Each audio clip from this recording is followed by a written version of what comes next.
Hola chavos, buenas noches. Nos quedamos en esta diapositiva. Explicamos algunas cosas que tienen que ver con las pruebas de laboratorio en lupus y vámonos a las variantes clínicas, lupus y embarazo. Es una entidad que se considera de alto riesgo en el contexto ginecológico, tanto para la madre como para el feto. Y a diferencia de la artritis reumatoide, en donde suele apagarse la enfermedad, en el lupus eritematoso sistémico suele exacerbarse o agudizarse la actividad de la enfermedad, por lo que debemos tener mucha precaución. El manejo debe de ser con un ginecólogo que tenga una especialidad en alto riesgo. La enfermedad aumenta el riesgo de complicaciones, y esto con o sin síndrome antifosfolípido asociado. Aumenta la frecuencia de abortos espontáneos, de preeclampsia, del retraso del crecimiento intrauterino, muerte fetal o parto prematuro. Hay muchos estudios, aunque no todos coinciden o no todos apuntan hacia los mismos resultados. Hay variaciones en cuanto a los sistemas de salud, en cuanto a la etnia o etnicidad, y medir la actividad en las embarazadas con lupus puede resultar complicado por las variantes o las variables fisiológicas que de por sí hay en el embarazo. Un ejemplo, en el embarazo puede haber proteinuria, y en la actividad lúpica también, y en la preeclampsia también. Entonces se vuelve un poco difícil. Eh, lo ideal es que las pacientes planeen el embarazo junto con el reumatólogo, con el ginecólogo, y que lleguen inactivas por lo menos durante los 6 meses previos a planear este embarazo. Sin embargo, hay muchas mujeres que se embarazan, en algunos estudios hasta 60 o 70% presentan enfermedad activa y embarazo. El lupus de inicio infantil o juvenil es el 15 al 20% del total de los pacientes con lupus, alrededor de los 5, 15, de entre los 5 y los 15 años. 0.3 a 0.9 casos por 100.000 niños, afortunadamente es baja. La prevalencia es de 5 a 10 por 100.000 niños, y en este caso hay 5 mujeres afectadas por cada varón. Un 10% presentan familiares de primer grado con lupus eritematoso sistémico, y se describe que es más grave en afroamericanos, afrocaribeños y no caucásicos.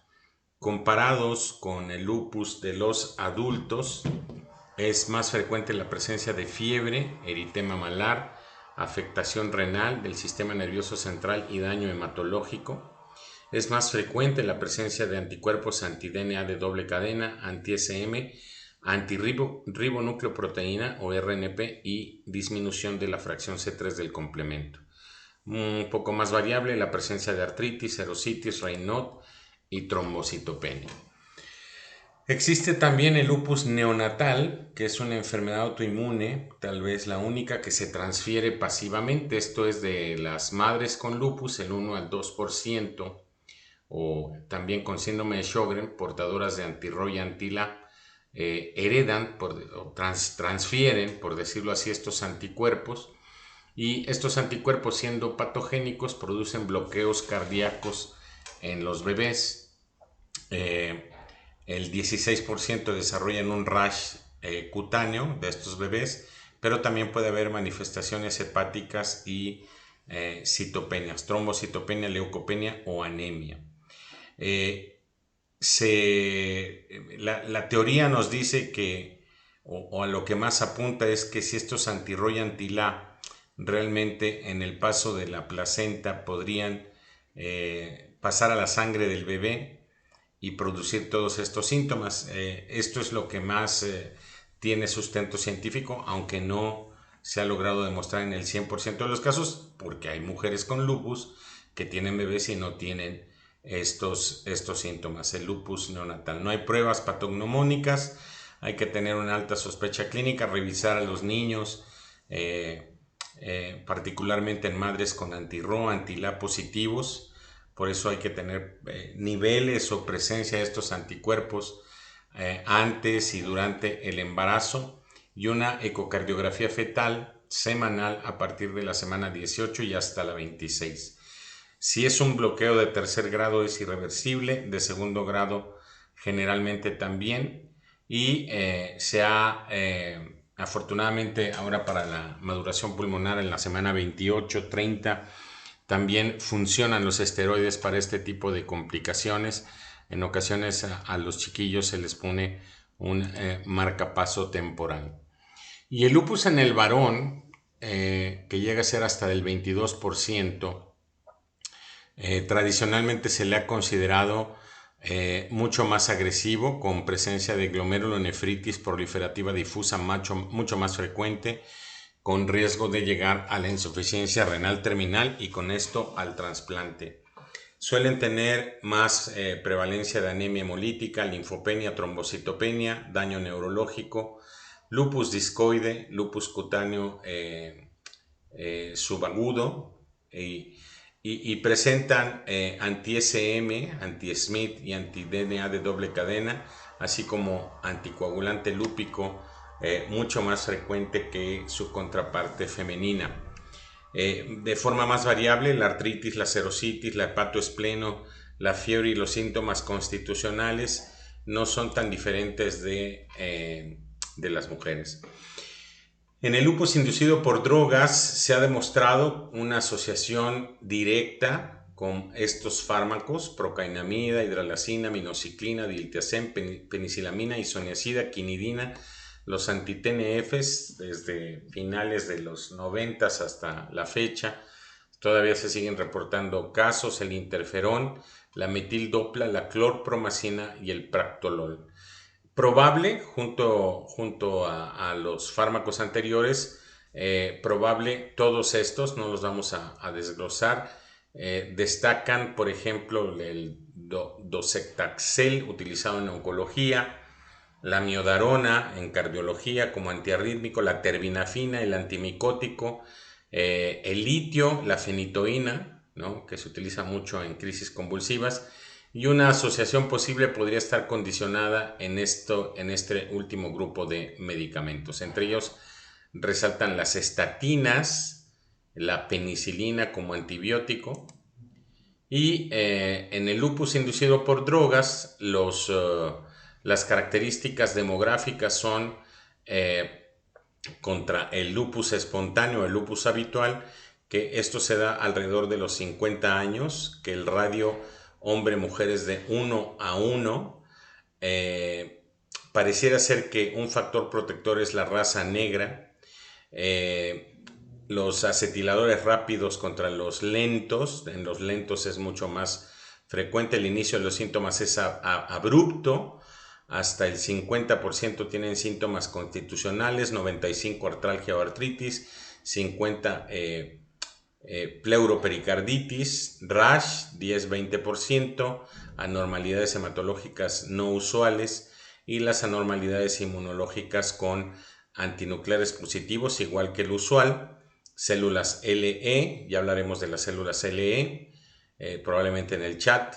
El anti-SM y el anti-DNA de doble cadena es raro, y los antihistonas, que son un posible marcador de lupus inducido por drogas, en el 90-95% comparado, esto puede ser una diferencia importante serológica comparado con el lupus usual. Los niveles de complemento y los complejos inmunes suelen ser normales. Ya hacia el diagnóstico y de acuerdo con los datos clínicos y el laboratorio, hay criterios de clasificación, insistiendo mucho. Esto aplica para el lupus, pero también para otras enfermedades reumatológicas, que los criterios de clasificación son criterios que se utilizan sobre todo en investigación. Son una orientación diagnóstica, pero es muy importante la experiencia del clínico, ¿no? En ocasiones, cuando salimos de la residencia de los reumatólogos, tenemos los criterios como si fueran una receta de cocina, y después nos damos cuenta que no es necesario cumplir a pie juntillas los criterios, y aunque no se cumplan todos, un paciente puede ser diagnosticado con una enfermedad reumatológica. Y esto tiene implicaciones incluso legales. Estos fueron los primeros criterios del doctor Eng Tam, publicados en 1982, modificados en 1997, y son los criterios tradicionales: 1, 2, 3, 4, 5, 6, 7, 8, 9, 10, 11 criterios. 11 criterios en los que, al tener 4 de los 11 criterios, se decía que un paciente tenía lupus. Aquí no se tomaba en cuenta a los niveles de complemento. Las manifestaciones neurológicas eran solamente crisis convulsivas o psicosis, y desechaba, al tener la afectación renal, a los pacientes con una biopsia, que tiene muchísimo peso en el diagnóstico diferencial y probablemente en el diagnóstico definitivo del lupus eritematoso sistémico. Entonces es importante que conozcamos estos criterios por historia, y ahí están cómo fueron evolucionando los criterios. Hacia 1997 ya se consideraban subclasificaciones de lupus cutáneo agudo, de lupus discoide, el lupus cutáneo crónico, las úlceras orales, la alopecia no cicatrizal, la artritis no erosiva, la serositis, comparando a los de 1997 con los del grupo de SLIC del 2012. En esto evolucionaron durante 2 décadas los criterios. Sin embargo, no fueron suficientes como para dejar, sobre todo para incluir a pacientes que no tenían todas las manifestaciones, que tenían daño a un órgano específico como el riñón. Y aquí seguimos sin biopsia renal. Bueno, entonces ahí está los criterios neurológicos. En SLIC 2012 se incluye a la mononeuritis múltiple, a la mielitis, cosa que no estaba antes. Se define que es leucopenia menos de 4,000, linfopenia menos de 1,000 y trombocitopenia menos de 100,000. Y a lo largo de este tiempo, pues se observa que hay unos anticuerpos que no existían. En 1987 no se habían descubierto, que eran los anticuerpos anti-beta 2 glucoproteína y los niveles de complemento C3, C4 y o CH50. Los anticuerpos antifosfolípidos, que tampoco están en los primeros criterios de 1987. Y ahí están las reglas de clasificación: 4 o más de los 11 criterios. Y en el caso de SLIC, la clasificación está basada en 11 criterios clínicos, 6 inmunológicos, 4 o más criterios con algún criterio clínico y otro inmunológico. O la presencia solamente de nefritis lúpica con anticuerpos antinucleares o anti-DNA positivos. Bueno, pues llegamos a 2016. Estos son los criterios que se toman en cuenta: EULAR, American College of Rheumatology, y hay un criterio de entrada. El objetivo es mejorar la especificidad manteniendo una buena sensibilidad, y lo característico es anticuerpos antinucleares positivos como criterio de entrada, a partir de 1 a 80, y ya después se le van sumando los otros criterios. En todos los criterios, incluso desde el 87, se deben de excluir otras causas que expliquen los síntomas. Y aquí les pongo un ejemplo, o unos ejemplos muy comunes. Si nosotros revisáramos a un paciente con leucemia, a un paciente con linfoma, a un paciente con cáncer o a un paciente con tuberculosis, estén seguros de que por lo menos 3, algunas veces 4, 5, 6 de los criterios de lupus los llenaría, y no es lupus. Entonces, estas enfermedades imitadoras pueden ser un riesgo en cuanto a clasificar a un paciente portador de lupus eritematoso sistémico. Y aquí, en lo renal, como ya es tan común hacer una biopsia y tener una clasificación, en los renales entran las 3 y 4 con 10 puntos, la 2 y la 5 con 8, una proteinuria de más de 500 miligramos en 24 horas o 0.5 gramos en 24 horas, se le da un puntaje de 4. la presencia de los anticuerpos DNA de doble cadena, SM, la pericarditis aguda o el derrame pleural. Ahí están los puntajes, las formas de lupus cutáneo, las aftas orales, la alopecia. A la alopecia no es simplemente que se caiga el pelo, porque en las mujeres podría ocurrir al bañarse o al peinarse, es dejar cabello en la almohada o a la tracción traer un puñado de cabellos en la mano en la exploración. En el sistema nervioso central, las convulsiones, la psicosis, el delirium, la artritis, sobre todo, digo, esto es extra, ¿no? Pero sobre todo corroborada por un médico, y si es con ultrasonido, pues mucho mejor. Y las alteraciones de C3, C4, leucopenia, trombocitopenia, anemia hemolítica autoinmune, fiebre a la que se le da 2 puntos, y los anticuerpos anticardiolipinas, el anticoagulante lúpico y el antibeta 2 glucoproteína 4. En este caso, el tener igual o mayor a 10 puntos clasifica a un paciente como portador de lupus eritematoso sistémico. Aquí están los diagnósticos diferenciales. Esta tabla es muy importante. Está la artritis reumatoide, que pareciera ser no tan semejante al lupus, pero comparte muchas de sus características, incluso serológicas. Hay pacientes con artritis reumatoide con anticuerpos antinucleares altos, positivos.